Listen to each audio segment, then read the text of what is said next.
കണ്ടുമുട്ടുമ്പോൾ മാത്രമേ കാലങ്ങളായി പറഞ്ഞു വെച്ചിരിക്കുന്ന പ്രവാചകൻ എന്ന രാജാവെന്ന തലത്തിനകത്തേക്ക് മറ്റൊരുത്തനെ കയറ്റി കൊണ്ടുവരുവാനായിട്ട് കഴിയത്തുള്ളൂ. ഒരു മനുഷ്യൻ കഴുതയെ അന്വേഷിച്ചു പോവുകയാണ്.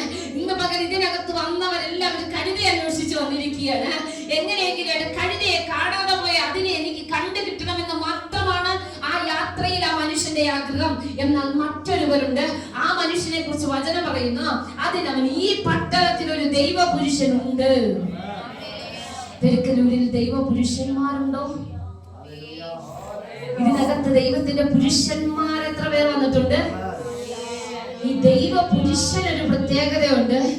ചിലത് വീട്ടിൽ നിന്ന് പുറപ്പെടുന്നതിന് മുൻപേ പ്രാർത്ഥനാ റൂമിനകത്ത് ദൈവ പുരുഷനോട് ആത്മാവ് പറയും, നിനക്ക് വേണ്ടത് പുറപ്പെട്ടിട്ടുണ്ട്.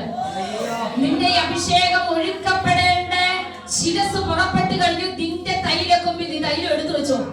ചിലതിനെയൊക്കെ പരിശുദ്ധി ആത്മാവ് ഈ തലത്തിനകത്തോട്ട് കയറ്റാൻ പോവുകയാണ്. ഈ പകൽ ഇതിനകത്ത് നാളുകളായിട്ട് അഭിഷേകം അത് പകരപ്പെട്ടിട്ടും ഒഴുക്കപ്പെടുവാൻ കഴിഞ്ഞിട്ടില്ലെങ്കിൽ കർത്താവ് നീ അഭിഷക്തനാണെന്ന് തെളിയിക്കുന്ന സീസൺ വരെ പോകുക. ഈ മനുഷ്യൻ പ്രാർത്ഥന മുറിക്കകത്ത് കഴിവിരുന്നപ്പോൾ ദൈവം അവനോട് പറയുകയാണ്, നീ അഭിഷേകം ചെയ്യപ്പെട്ട